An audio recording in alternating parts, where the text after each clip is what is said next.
So here's a couple of Pride and Prejudice questions.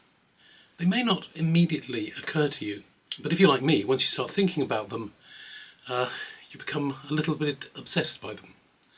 But I've answered them for you. The questions are, why is he Mr. Collins? And where is the Earl?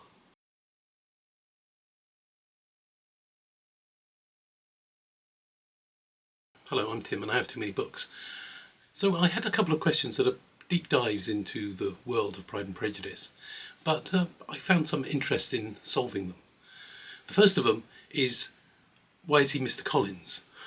And you might think to yourself, well, he's Mr. Collins because he's Mr. Collins. The problem with it is that he is heir to the entail, and the entail is only through the male line. And if it's an entail through the male line, then you would expect him to have the same surname as Mr. Bennet. Mr. Collins should be called Mr. Bennet, and that would mean he would probably need to have a Christian name, which I don't believe he actually has in the book. You can think of this like the situation in Persuasion, where William Elliot, a distant cousin of Sir Walter, is going to eventually inherit the baronetcy that Sir Walter holds. Now, Ellie Dashwood has done an excellent video about entails and how they worked in the Regency period, and I would urge you to go and watch that. I'll leave a link in the description. Fortunately for me, she doesn't talk about why he might be called Mr. Collins, so I can offer my solutions without treading on her toes too much. This is going to get a little bit complicated because there are lots of Mr. Bennets and lots of Mr. Collinses to talk about. Now, what I'm going to show you is a very simplified way of doing this. It could be much, much more complicated than this. But this is nice and simple, so hopefully you can understand it despite the vast numbers of Bennets and Collinses to deal with.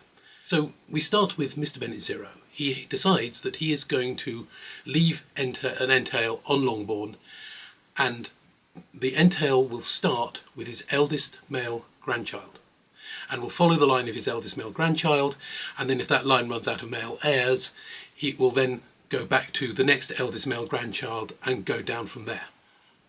So in this case, Mr. Bennet Zero has two children, Mr. Bennet One and Miss Bennet. Miss Bennet marries a Mr. Collins, Mr. Collins One, we'll call him. They each have a child, Mr. Bennet Two and Mr. Collins Two.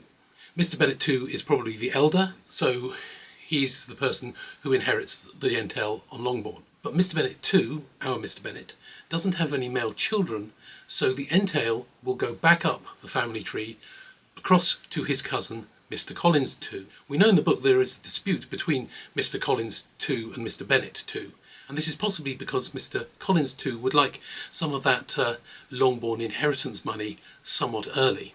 This is, of course, rendered moot by the fact that Mr. Collins Two dies shortly before the beginning of the book, and Mr. Collins Three, his son, our Mr. Collins, comes to Longbourn to see if he can pick a wife amongst the Bennet sisters. That's a moderately simple way of imagining why he's called Mr. Collins. Another way is slightly more complicated, and in this scenario, it's actually quite close to Jane Austen's family. This scenario is adoption. In this scenario, instead of Mr. Bennet Zero being the father of Mr. Bennet One and Miss Bennet, he is the father of Mr. Bennet 1A and Mr. Bennet 1B. Mr. Bennet 1B, being the younger son and less likely to inherit anything, is adopted by the rich Collins family and becomes Mr. Collins 1. The entail then proceeds in the normal way. Mr. Bennet 2, our Mr. Bennet, inherits Longbourn, but he can't leave it to his daughters because he only has daughters. So the inheritance, the Longbourn entail, goes back to Mr. Collins 2 and then to Mr. Collins 3, because Mr. Collins 2 has died. The problem is that in order for adoption to be true, something rather interesting would have to have happened to the Collinses. The Collinses would have to be a fairly wealthy family when they adopt Mr. Bennet 1B, who becomes Mr. Collins 1. They'd have to be a lot wealthier than the Bennets, who can afford to entail a large estate like Longbourn, which provides a decent income if you're careful with it. And it should be noted that Mr. Bennet too is not particularly careful with it. He would have been able to provide a much better future life for his wife and daughters if he had been a little more careful with money.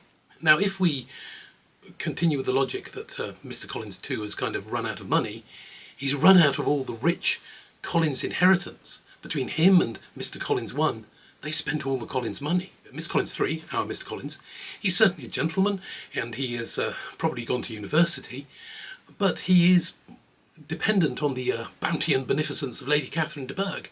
He's not independently wealthy. All that Collins money is gone somewhere, and we're never told where. The second question is, where is the Earl? And you might think, is there an Earl? And you wouldn't be too wrong in that. The word Earl is mentioned just once in Pride and Prejudice. This is in a conversation between Colonel Fitzwilliam and Lizzie Bennet at Rosings, where Colonel Fitzwilliam says that he is the younger son, and Lizzie Bennet comes back and says, yes, but you're the younger son of an Earl, and that ought to allow you some discretion. The idea here is that Jane Austen's putting forward Colonel Fitzwilliam as a possible suitor to Lizzie, although it's not supposed to work out, and the excuse is that as a younger son of an Earl, he's not going to get anything. The Earl is only identified as Lord Blank in the text when Colonel Fitzwilliam is first introduced into the story. It does seem that Jane Austen sort of wrote in the Earl bit and then completely forgot about it. I think a modern editor would probably have gone back and said, excuse me, Ms. Austen, there appears to be an Earl hanging around here. You need to clean him up in some way. The thing is that once you realise that there's an Earl there, you also realise he should be part of the rest of the story.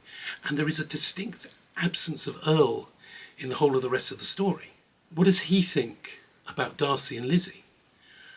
And also, why doesn't Lady Catherine, when she's berating Elizabeth Bennet, why doesn't she bring up the Earl and say, the Earl will be most displeased? She doesn't mention him at all. He's just not there, not fit to mention. And that's rather interesting. I mean, if you think about it, Lady Catherine is very much the head of the family in this story. You know, so she can boss around Colonel Fitzwilliam, she can slightly boss around Mr. Darcy, although not too much. Now, we know that she is a sister of the Earl because she's a sister of Mrs. Darcy. Mrs. Darcy named her first child Fitzwilliam, which is also the surname of the Earl. You do get situations in the Regency times where if the wife is of a more prominent family than the rest of the family, then perhaps they give the wife's surname to one of the children. The best known case of this is Spencer Perceval, whose mother's maiden name was Spencer. She was part of the Spencer family, as in Diana Spencer. Spencer Perceval, of course, is the first Prime Minister to have been assassinated in Britain. So we've got lots of possibilities about why the Earl is not around. And let's just talk through some of them. One is, of course, that he is living a life of debauchery, up to his face in harlots, and gambling the family wealth away in the clubs of St. James's. This would certainly mean that Lady Catherine wouldn't want to refer to him at all. You know, he'd be something of a black sheep and she'd rather not mention him. But of course, that's slightly countermanded by the fact that Colonel Fitzwilliam's a jolly nice chap, and he wouldn't expect such a nice guy with such a rotten father. So probably that one probably is unlikely, but it's an interesting thought. Another possibility is that he's a complete recluse. He just doesn't want to deal with anything. He allows Lady Catherine to sort of run the family, as it were, and he just gets on with his life. He lives a quiet life of neglecting his family in his library, much like Mr. Bennet. The problem with this idea is that you get the slight impression that if the Earl was silent, that Lady Catherine might want to take advantage of that when she berates the Earl. Now, of course, we've already established that the Earl isn't mentioned because Jane Austen's forgotten about him. But also, we get a very distinct impression that as unpleasant as Lady Catherine is, she is also pretty honest. And she wouldn't really bandy about the Earl's name if she didn't have permission to do so. A related possibility to this is that he's basically much too high and mighty. That even though Lady Catherine is his sister, she daren't mention somebody so elevated in society. She might be the daughter of an Earl, the sister of an Earl, but she is merely the wife of a knight. A mere sir, not even a baronet. I quite like this idea, but I don't think Lady Catherine would think of herself as being quite this low status. I mean, daughter of an Earl, sister of an Earl. She's not going to be frightened of the Earl, and I do like to think that she's his older sister. Another possibility is that he trusts Darcy. He likes Darcy. Darcy's his favourite nephew, and anything that Darcy does is probably okay. He therefore approves thoroughly of the marriage. Yes, when Lady Catherine wrote to him complaining about the possibility that Darcy was going to marry Lizzie Bennet, he probably wrote back a letter going, "Damn it, Kitty!" Because I like to think he would always start his letters to Lady Catherine with, "Damn it, Kitty! Damn it, Kitty! If Darcy wants to marry this Bennet girl, then I trust his judgment. Stay out of it. That's my advice. I will." Of course, the most likely reason is that the Earl is out of the country. And probably his oldest son is as well. He would be probably a Viscount and would probably be in the Peninsula fighting alongside Wellington, because this is the time of the Peninsular War. The Earl is probably too old to be fighting, so he would probably have a colonial governorship or a diplomatic post of some kind. The problem with him having a colonial governorship is because, although the British Empire is getting fairly big at this time, there actually weren't an awful lot of places where they could send the odd spare Earl to be governor of. It's much more likely that he'd be in some kind of diplomatic position, maybe taking over as ambassador to the Ottoman Empire from a certain Lord Elgin, after he did those things with those statues. I do have at least one other thing to say about the Earl, but I think I'm going to leave that until a little bit later, maybe somewhere between the end of March and the beginning of April.